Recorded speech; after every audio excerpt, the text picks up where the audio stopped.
Hello, my name is Yaron Spivak. I'm the musical director for the Center for Spiritual Living, Los Angeles, and I'll start this morning with a song.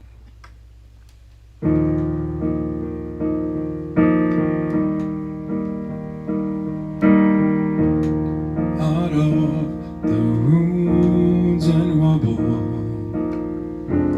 out of the smoke, out of a night full of struggle, can we see a ray of hope? One pale thin ray, reaching for the day we can be a beautiful city. Yes, we can. Yes, we can. We can build a beautiful city, not a city of angels, but we can build the city of man.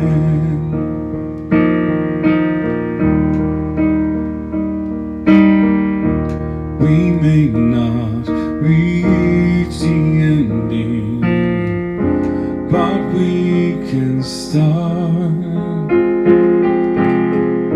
slowly but truly mending, brick by brick, heart by heart. Now, maybe now, we start learning how we can build a beautiful city. Yes, we can. Yes, we can.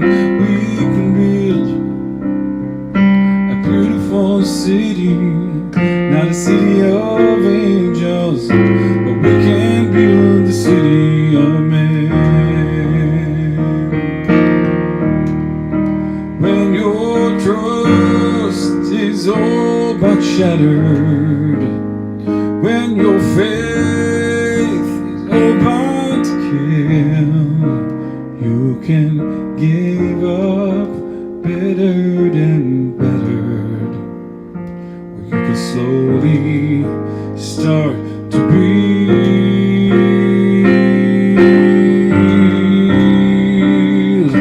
a beautiful city. Yes, we can. Yes, we can. We can build a beautiful city, not a city of angels, but we can build the city of man.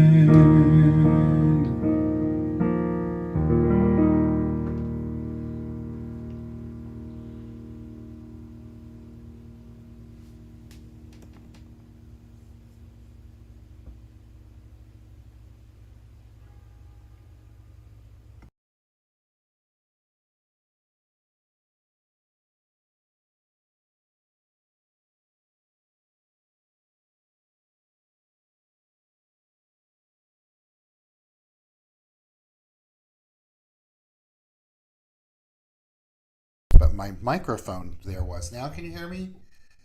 Now you can hear me, right? I said so many wonderful things there. Good morning, Yaron. Now I can't hear you. Sorry. Hey, There. how are you? I'm good. How are you? Complicated. Yes, so what I was saying was what a beautiful song to begin our service this morning. And thank you for singing it in such a beautiful way and from your heart. And I know that you chose that song, and it's one that gives us all great hope for the opportunity for healing to unfold, for a new perspective, and to believe that peace is indeed possible, and to send love and compassion to those that are affected by what's going on in the Middle East and Gaza and Israel right now. So, thank you for being here. I'm glad you're here. Thank you. I know you're joining us you're still in your residency in Provincetown.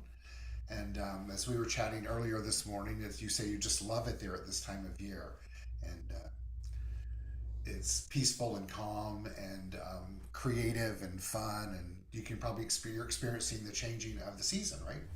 Yeah, for first time in a few years, that is very comforting. The seasons and they called the Israeli boy from Los Angeles, so it's a bit of a change. Yeah, but I'm sure it's one that provides great opportunity. Yes, that's for sure. Well, I'm glad you're here today. I know you have some very reflective and beautiful and inspiring music for us. And I'm so happy that we're getting to share this experience together today. And we'll continue moving forward. That's what we're here to do and to affirm spiritual truth. So we'll see you in just a bit as we continue on that journey.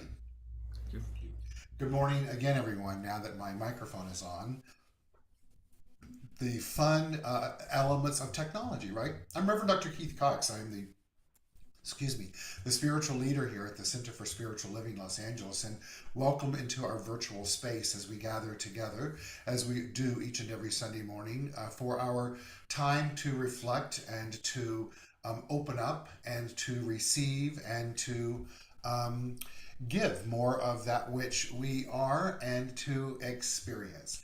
And so I'm very honored and happy that we're all together today in this forum and format as we do just that, that we remember who and what we are and to hold light and love and peace for the world itself. We're going to begin with some of our opening slides for the day, and let's move right into that.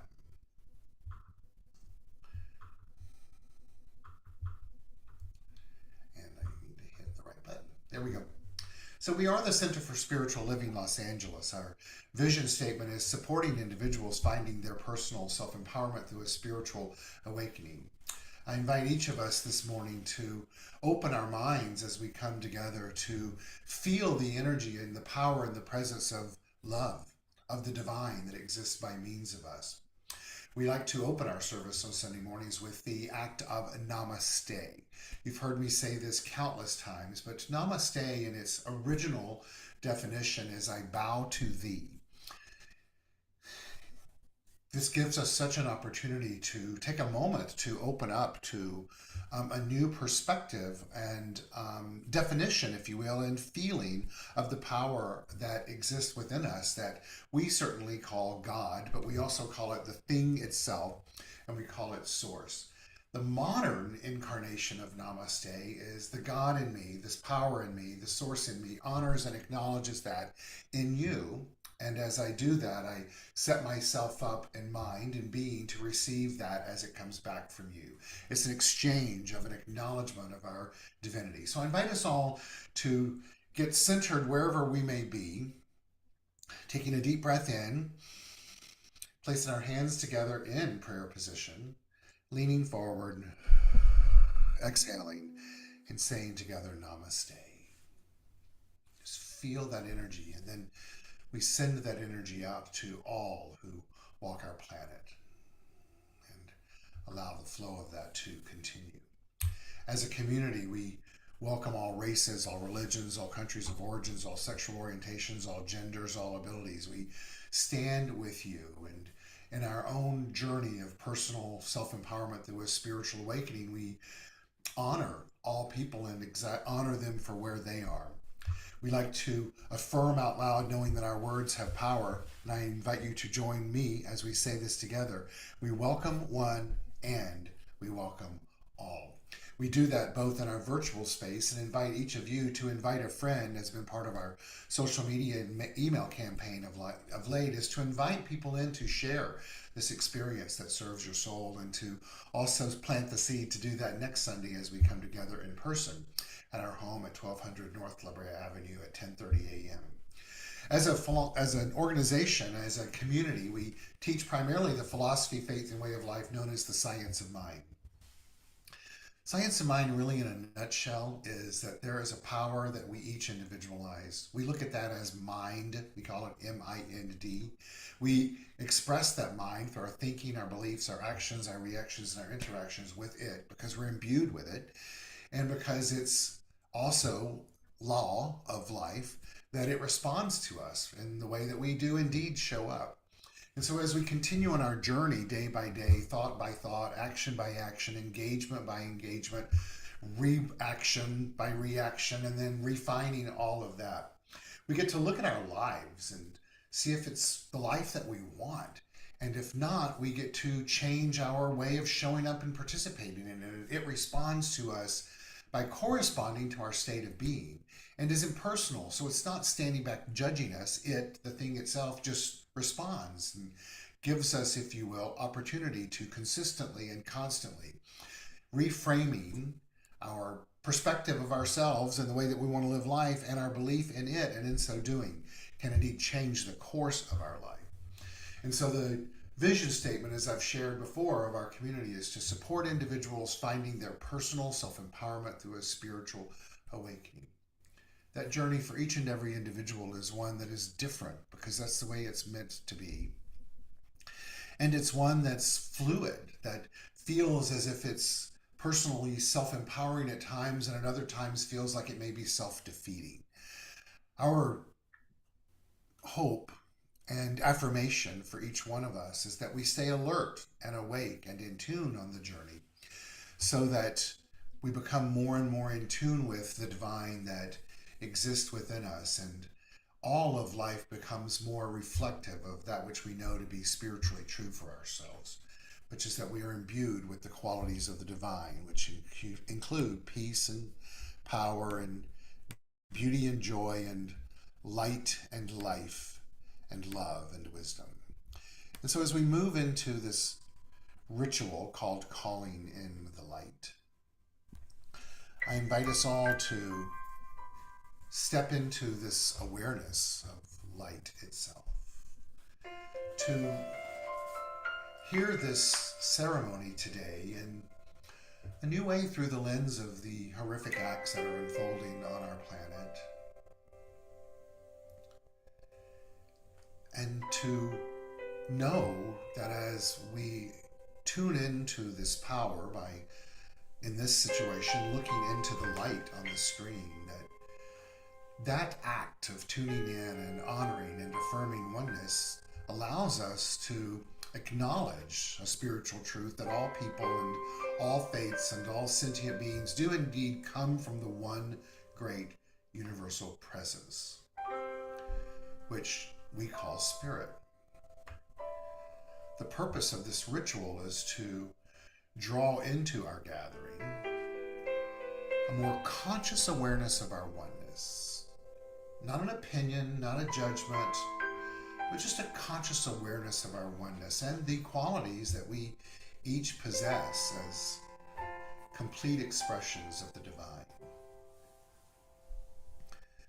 And in this act of oneness and honoring,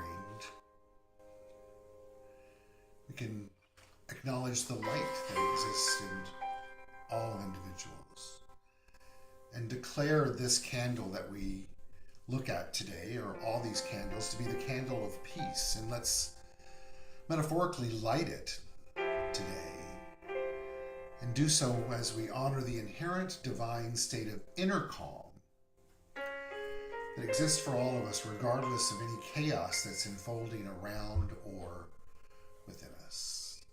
Let's remember and affirm for ourselves that there is a holy light, and I am that holy light, and I am one with God, and we affirm that for each individual that walks this planet. Being able to imagine that as we affirm this, the light, the particles of light, disseminate across the universe as we see it on the screen, and in so doing makes a difference. It's through tuning in that change and transformation is possible.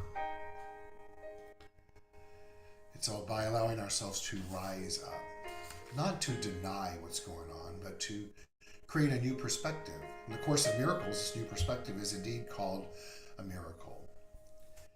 And so today, as we honor and acknowledge all that's unfolding on our planet, I would like to share something from a meditation that was written by Marianne Williamson, Jewish by heritage. And she says, "Today, I simply want to grieve. And I invite each of us to open to this. I don't want to argue. I don't want to take a position or argue policy. I just want to grieve. I want to grieve for the Israeli children and Palestinian children and Israeli parents and Palestinian parents. I want to grieve for the world that we could not do better than this. And I want to grieve the fact that any sliver of hope for peace in that region is probably set back for decades, possibly longer. She goes on to write, my father once told me that Jews do not believe in miracles, but we rely upon them. She says, I pray for one now. Let's all indeed do the same and not only pray for one now, but affirm for one that peace indeed is possible. I share this prayer, the spiritual mind treatment, with us today, knowing that we affirm it for ourselves and others. Goodness and mercy are mine right now. I invoke the law of life by consciously knowing who I am as a divine being. I release any fear and doubt and trust the infinite intelligence of the supreme mind of God expresses fully as me. I recognize myself as a complete expression of the omnipotence of God. I believe I'm good and good is mine always. I expect the abundance of life to show up in all areas of my life: health, finances, creative self-expression, relationships, and self-awareness. I acknowledge the opportunities that show up in my world and send forth gratitude for them. I trust the creative process of life is doing its part through me always. Therefore, I listen to and attend to my intuition. I allow it to guide me through life as my own personal GPS. And anything that's not in alignment with my highest good recedes from my being. I trust to know that God is good is infinitely unfolding in and as my life. I let go, and I let God work through me. I honor the divine and all its glory, and I accept all is well in my world. We further this affirmation by singing Let There Be Peace on Earth. Yaron's going to come on the screen and take us through that, and the lyrics to this song will be on the screen as well. Let's use that too as a prayer to continue to affirm it as a reality.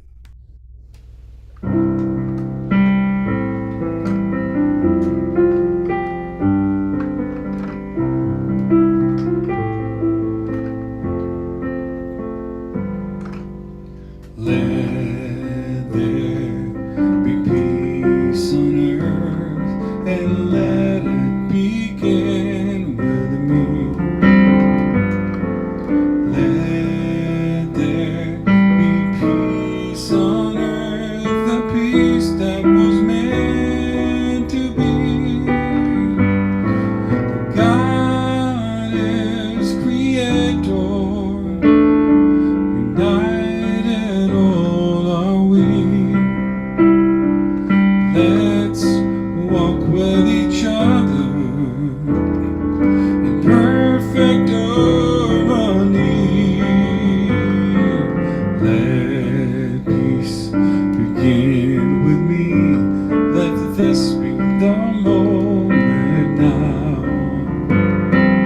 Breathe each step I take. Let this be my solemn vow to take each moment and live each moment with peace eternally. Let there be peace on earth, and let it begin with me.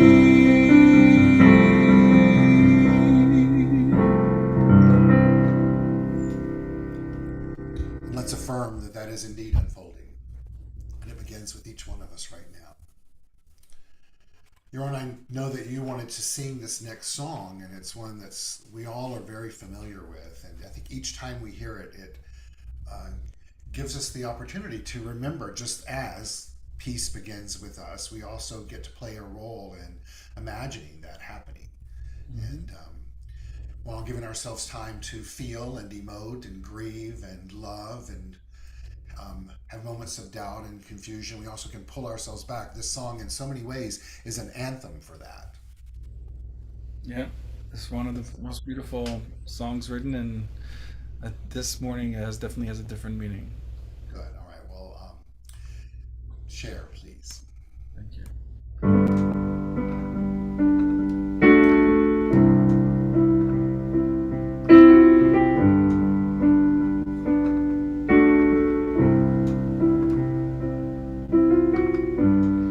Imagine there's no heaven.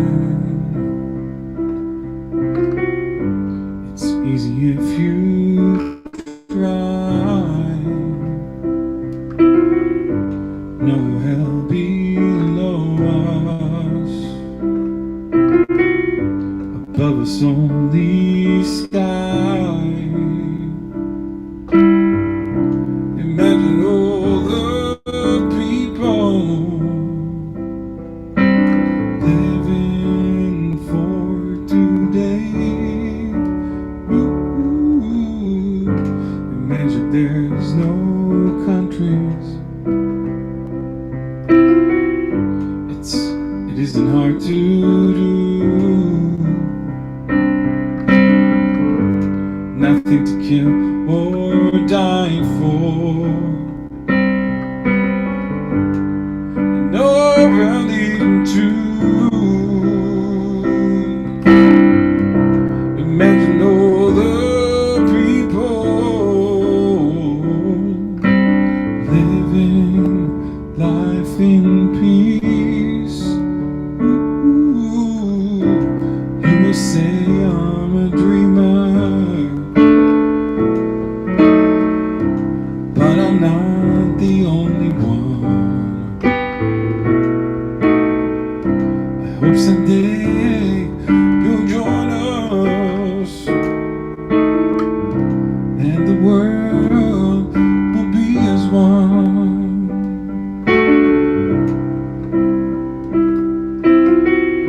Imagine there's no possessions. I wonder if you can. No need for greed or hunger. But I would love a man. Imagine all the people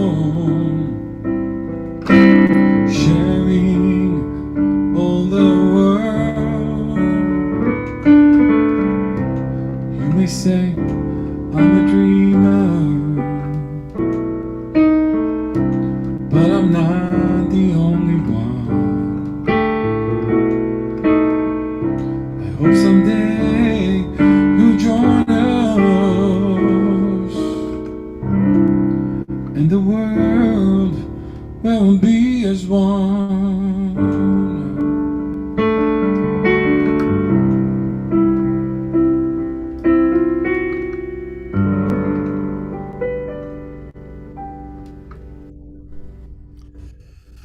Always so touching and beautiful.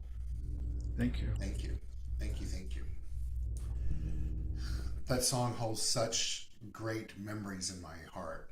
And I've seen it so many times with myriads of people and teenagers and Africa and at teen camps and in situations like this and at services. And I know for all of us that as practicing metaphysicians that we remember that what is important for us is to come back into that state of imagination, of affirming oneness, and to continue on our journey of finding personal self-empowerment through a spiritual awakening. We kick off our new theme for the month because I'm here. I wasn't here last Sunday, so we didn't do that. And thank you all for joining last Sunday through the former live stream that we did, and or the in person that we live streamed.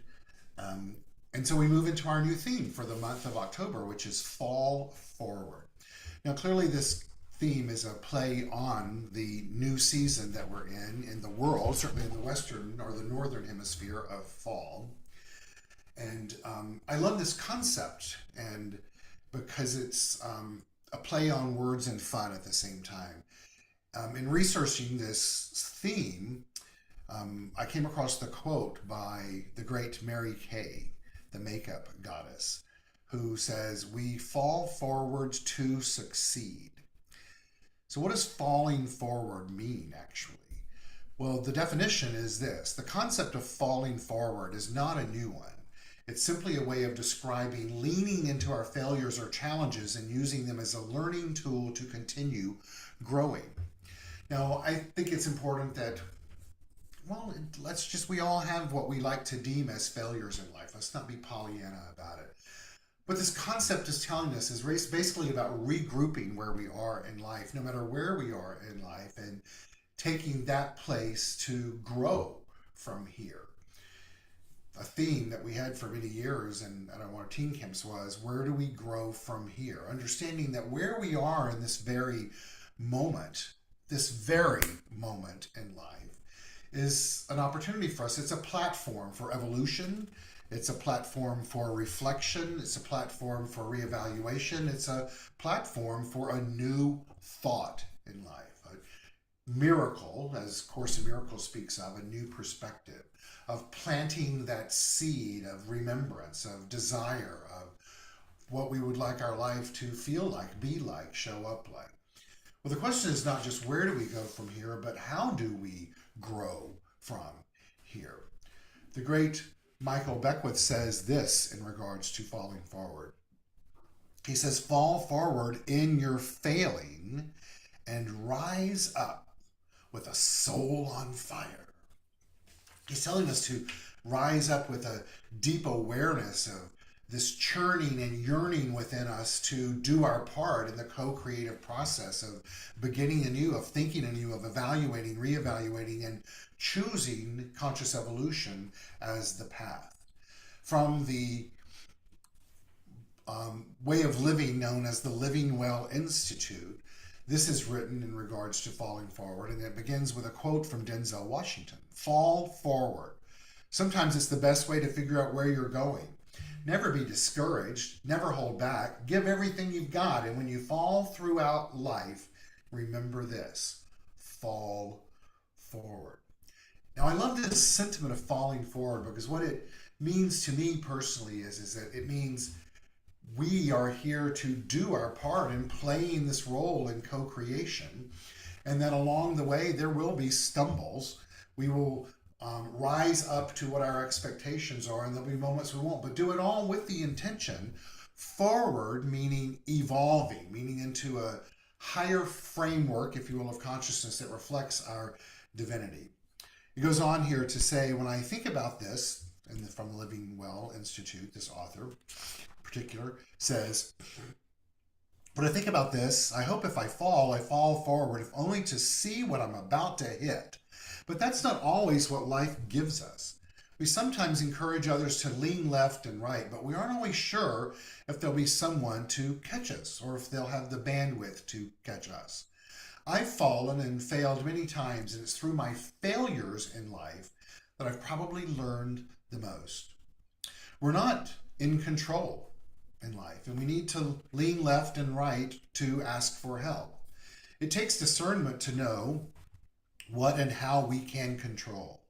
I'm learning that my attitude is one of the few things that I can control, and when I fall, I need to pick up the pieces, check my attitude, and move forward with a greater understanding of how to do it next time better with those around me. Today, as you go through your day, whether you fall, fail, or soar, be sure to look forward and check your attitude. Only you can control your response, whether to get back up or you reach the sky. Give everything and never hold back.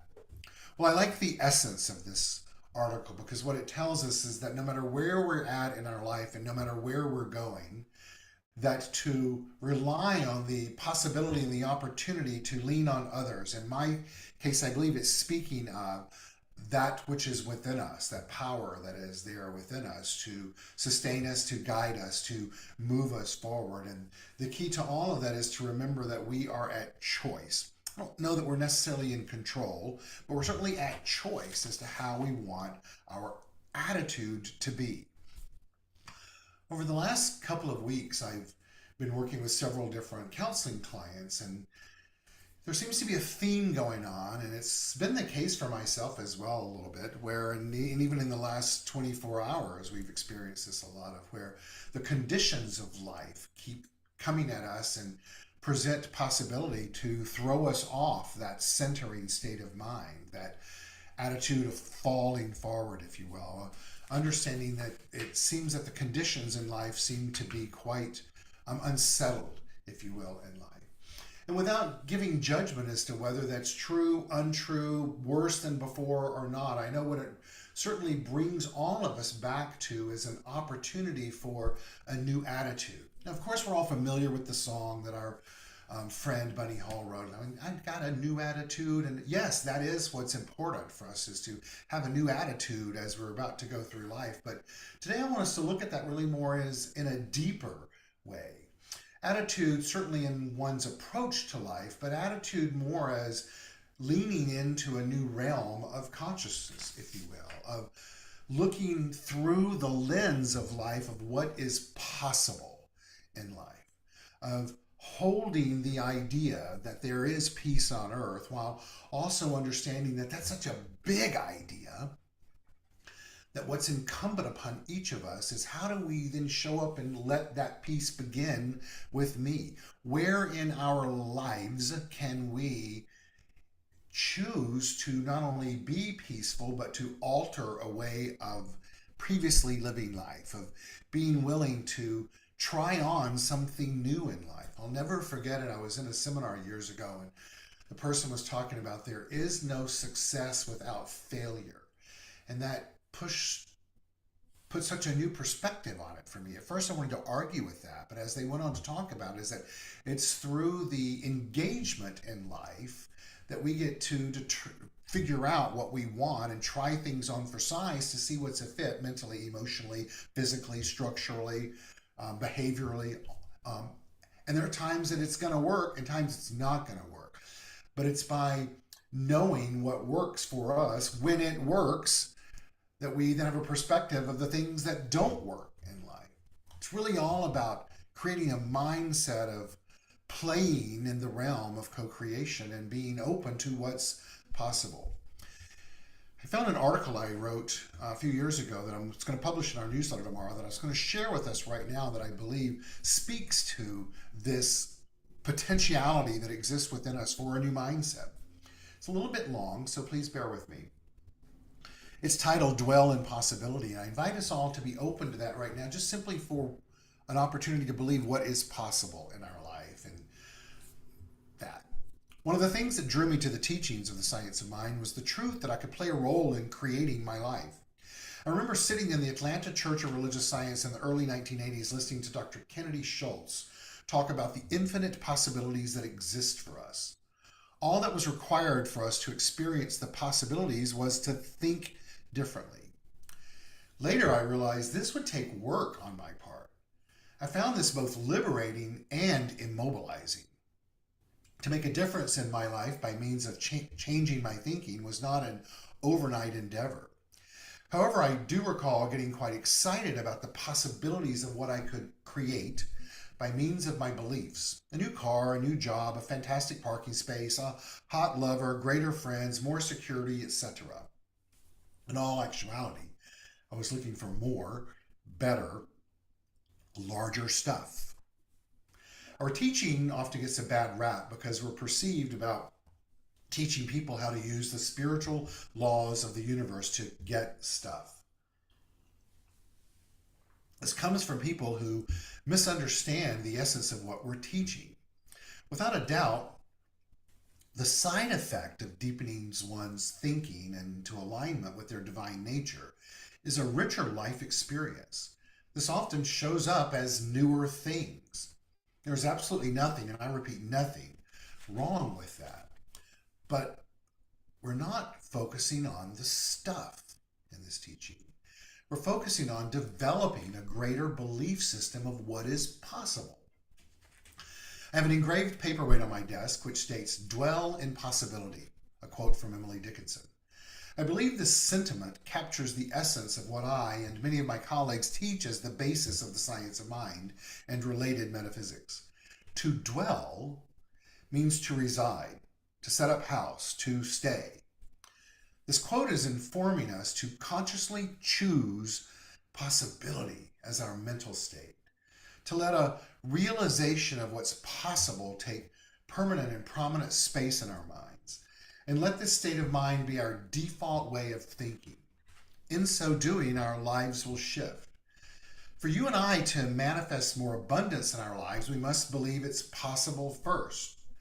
This is the same regarding healthier relationships, more fulfilling avenues of creating self expression, our work or our jobs, and more stuff. We're so blessed to have been given imagination. So let's use it.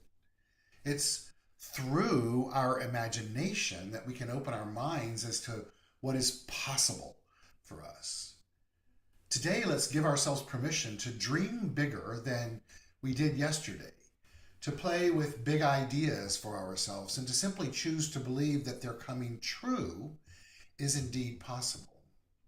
Now, those dreams, I add, may indeed be a new car, a new job, a new lover, new stuff. It may also be a new framework of mind. It may be a peace of mind. It may be a sense of comfort that what's going on in the world not is okay, but that there's a place for comfort within us as we process our emotions and acknowledge the hurt and the pain and the discomfort and the fear, while at the same time allowing the power and the presence of the divine to make itself known to us as indeed peace. In this article I go on to write, there's a great book titled The Boy Who Harnessed the Wind. It's a story of William Kamkwambe, a Malawian boy who built a windmill out of scrap metal, tractor parks, and bicycle paths. Armed with big dreams, deep curiosity, and determination, William innately knew it was possible for him to make a change in his world. To his friends, his fellow villagers, and even his family, this contraption was crazy. And it would take a miracle for this young lad to do anything that could work or change their lives. He wasn't highly educated, and there was no physical evidence in the world of this possibility. It was his dream to build a windmill that would bring his small village a set of luxuries that only 2% of Malawians enjoy: electricity and water. Think about that for a moment. His goal was to bring electricity and running water. He succeeded. He succeeded quite well, actually, and changed the face of life for many in Malawi. And he became not only an author, and a film about his life has been made. He was a student at Dartmouth College in Hanover, New Hampshire. He became a 2007 TED Global Fellow, and he was a finalist for the Tech Museum Award. This story of William Kamkwambe speaks to William's intent and desire and passion to dwell in possibility. Today, I invite all of us to choose to be open in a new way. Just yesterday, I was going with a dear friend of mine who had just arrived in New York, and her plane was running late, and we do museums together. We went to see the John Waters exhibit, The Pope of Trash, at the Academy Museum, which was fantastic. And we had planned out our day as we always do, and her plane was running late, and she finally arrived, and she decided to rent a car, and she arrived in town, and everything got moved around, and she was unnerved and unsettled because family members were missing in Israel. And I kept saying to her, all that we need to do is figure out our next step and believe it's possible. She's like, well, our ticket's for 2:00, and we know how they are, and we can't get in there at 2:30. And then I kept saying, just relax. Like, let's just believe what we want to do is possible. Obviously, I had been preparing for our message this morning, so my mindset was there. And I said, I can find a phone number, and I can call the museum. And finding a phone number today, typically of something like that, seems impossible. I kept moving till I found the phone number. I was able to get through to someone at the ticket desk. I was able to get them to move our reservation time so that it would work for us. was able to move our dinner reservation. It all fell into place because of my willingness and our willingness to believe in what was possible. It's not about controlling the conditions. It's not about controlling life. It was about being willing to be open and imagining what is possible. Let's you and I remember today that the possibilities in the field of possibilities really are infinite in so many ways. And that this impersonal law of correspondence is always responding to us and for us because it responds through us. Our role is to live in imagination. The great Henry David Thoreau says the world is but a canvas to the imagination. Carl Sagan writes, imagination will often carry us to worlds that never were, but without it, we go nowhere. Let's hear that again. Imagination will often carry us to worlds that never were, but without it, we go nowhere. The great Norman Vincent Peale tells us that imagination is the true magic carpet. In our teaching, we're oftentimes told to rely on the knowledge, the power of the mind, and the wisdom that we have within us to guide us. And it's true, it's important for us to rely on that reservoir of wisdom and knowledge that exists within us, while at the same time give ourselves permission to imagine what can be possible for us, and to know that as we change in life, and life changes as it always does, composing and, as Fred Wilson says, composing and or maybe it was Deepak Chopra that says composing and recomposing and composing and recomposing itself, that our imagination as well changes. Our imagination, it's organic. It grows with us as our knowledge grows if we're but willing to listen to it. It's important to know that this knowledge, this wisdom, this knowing that we have within us feeds our imagination and can spur us on if we're but willing to be open to it, to new knowledge. It's really about stepping into this cycle of discovery and learning that we strive for, educating ourselves into knowing more by means of opening up to that, while at the same time imagining ourselves having more knowledge. In a TED conversation, a variety of readers chimed in regards to this concept of, is imagination more important than knowledge, or knowledge more important than imagination? When I speak of knowledge, I speak of that which we know to be true by knowing our minds, and knowing that our minds know our minds, as well as the wisdom of the divine. What's more important? They go hand in hand. Aisha Ratanayake says, I think imagination drives knowledge acquisition. If you're really passionate about a possibility you imagine, whether it's a better education system or a revolutionary scientific theory, you'll seek out the knowledge needed to test it or to turn your vision into reality. Thomas Z says, creativity is the product of imagination. So both of them need knowledge to work and to grow together. Harold Zasek says, both are necessary, knowledge and imagination. Imagination drives inquiry, and inquiry eventually leads to knowledge. With additional knowledge, new levels of imagination become possible. Why do I share that with us? Because I think it's important for us, as we all continue on our journey of finding personal self-empowerment through a spiritual awakening, to continue to know our mind, both from where it's come and to where we want it to go and to what it is in the moment. To remember that at all times there's a creative power in this universe that we each individualize, and our mental activity impacts our experience of life. So our role here is through surrender and detachment, while being willing to imagine that which is greater, and at the same time be reliant and dependent on the wisdom of the divine that exists within us, and the knowledge that we have of what is important in how we show up in life. Remember, we're all on a journey of finding personal self-empowerment through a spiritual awakening. Let's all remember to acknowledge the journey.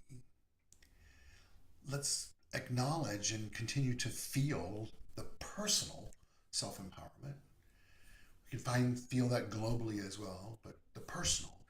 And then continue to be open to the spiritual awakening.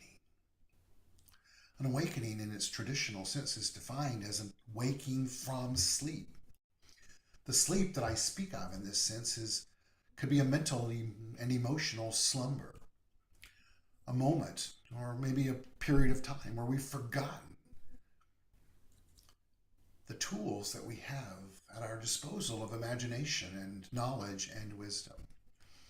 Looking at awakening as an adjective, it's coming into an existence or an awareness of that which is within. We're taught that if an egg is broken by an outside force, life ends. If it's broken by inside force, life begins. Great things always begin from inside. Today, I invite us all to be willing to let the egg be broken from the inside, to let the life force of the divine to emerge through us in a new way that gives us confidence, gives us comfort, gives us even maybe a little discomfort at times, to be willing to imagine what's possible for us, which may be what's possible for us in the next moment, and it may be as a new way of living life. One of the greatest tools that we've been given in humanity, and certainly in metaphysical life in humanity, to nurture this journey is prayer. I used to have a real issue with that word because it always took me back to that old school ideology of supplication and handing it over. As my knowledge has evolved and grown, and I know that's true for many of you, that the word itself just speaks to communion, communion with the great power that exists, whether we call it declarative, affirmative, spiritual mind treatment prayer. It's really all about what we're doing. Just recently, I listened and watched a service that was given by one of my peers and friends, Dr. Moira Fox.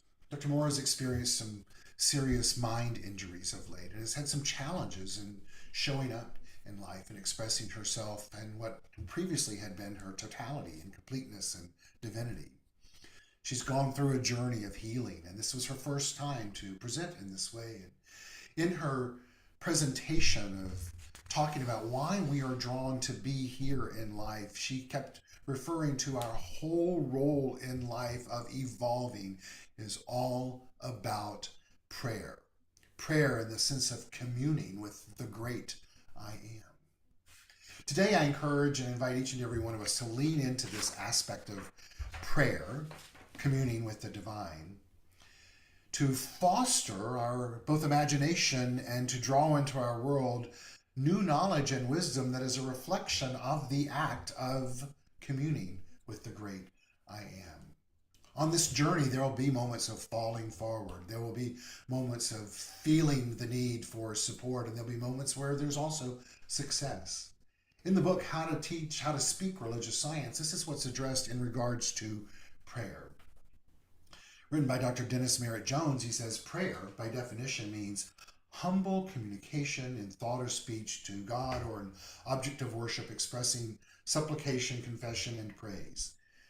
In the study of the science of mind, we do communicate in thought and speech with God through a process we call spiritual mind treatment, or positive or affirmative prayer. We believe that God has already given us, by our divine birthright, all that we'll ever need to live a complete, healthy, whole, and prosperous life. Our only job is to accept it. The communication always takes place within our own consciousness and our own mind. We're called today to step into the next phase of the journey of our awakening, our spiritual awakening process.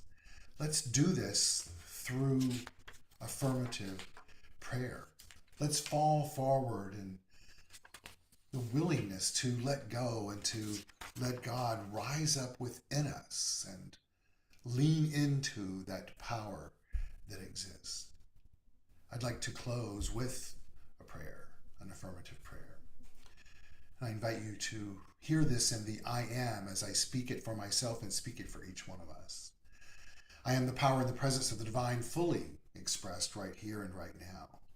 I affirm and accept for myself the willingness to be co-creative in a new way, to let my imagination flow, to know that this ability to imagine, to envision, to dream is something that I'm imbued with by the divine itself. So I allow it and I choose it and I use it.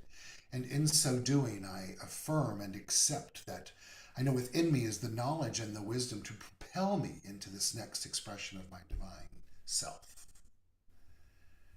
I trust to know that within me, I know that this power of creation isn't bound by what was or what can be. It's not bound at all.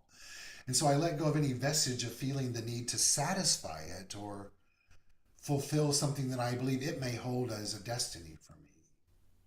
And in that place, I open up and surrender and detach from what my expectations are in regards to what good looks like in my life. And so in this moment, I say yes to that which is next. I allow myself to feel, to be, to honor, to own, and to live, and to give, and to grow, and then to reassess and to reevaluate, and let the cycle continue. And so it is. Today, I know for you, as I know for me, that transformation is what is indeed happening through us right now. And we give ourselves the gift of speaking truth, knowing truth, and always, always, always affirming that there indeed can be peace on earth. And it begins with you, and it begins with me. Thank you. Namaste. Jeroen's going to come back and sing another song for us.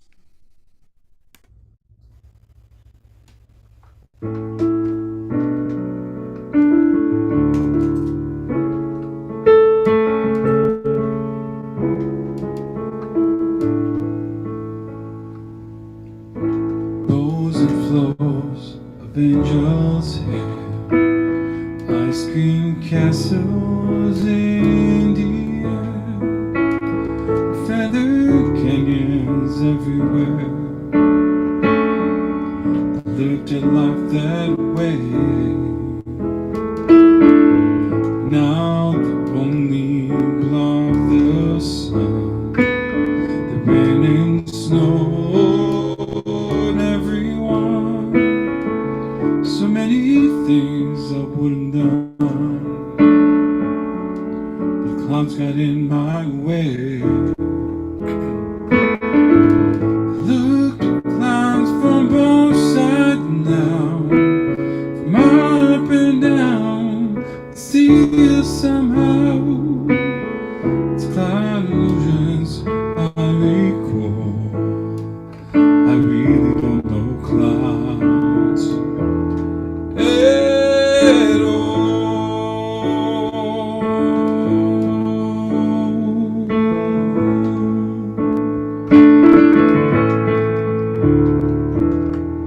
Moons and Junes and Ferris wheels, dizzy dancing the way you feel. And every fairy tale comes real. I looked at love that way. Now it's just another show. You leave him laughing when you go. And if you care, then let them know. Don't give yourself away.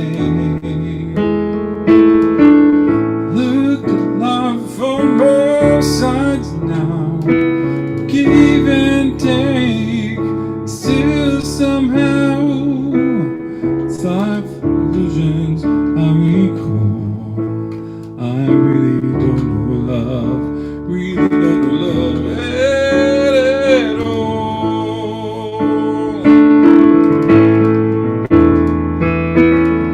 Look at love from both sides now, from give and take, and still somehow it's life's illusions I recall. I really don't know love at all.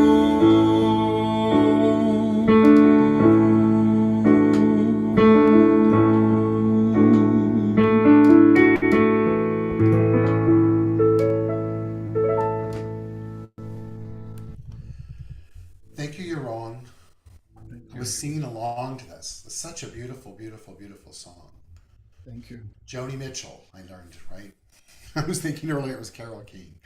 Yeah. Um, there's some wonderful, for all of you on YouTube, there's wonderful YouTube videos of Joni King, of Carole King, no, of Joni Mitchell, of Joni Mitchell. Imagine what's possible, Keith, getting it correct. Of Joni Mitchell being inducted into, I think it was the Library of Congress, and the concert that went with it that was just so moving and touching. I invite you all to look that up and see that. A big thank you to each and every one of you for joining us today for our Sunday celebration service, whether it's through YouTube and or online. Know that you're welcomed and honored and celebrated just as you are and who you are.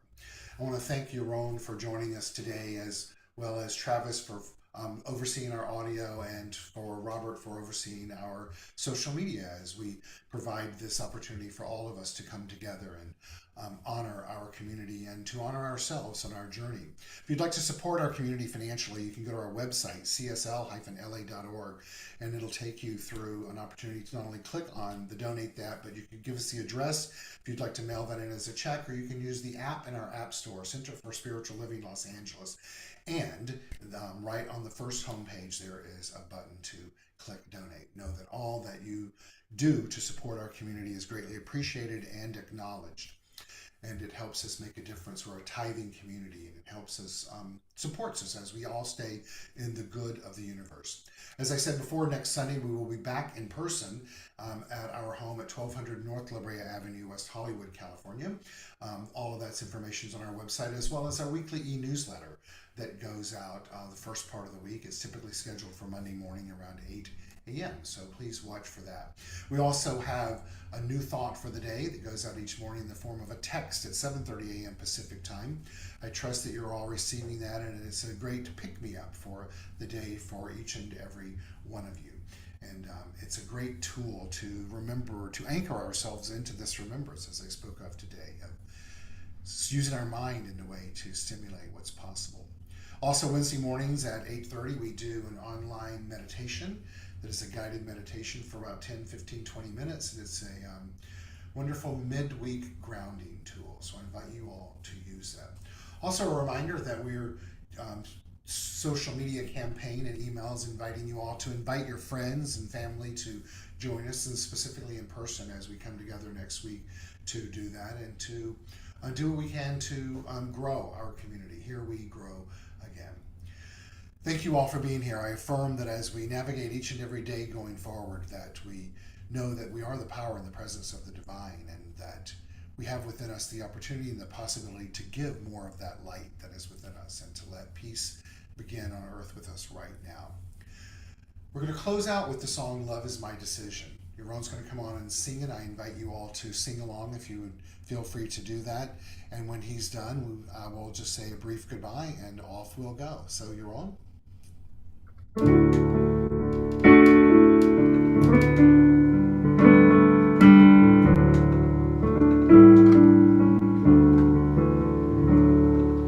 Love is my decision. It's not to me to give up my heart. Love is my decision. No one else can tell me to start. And once I decide to change my mind, so will show me how. Love is my decision, yeah, my decision, right here, right now.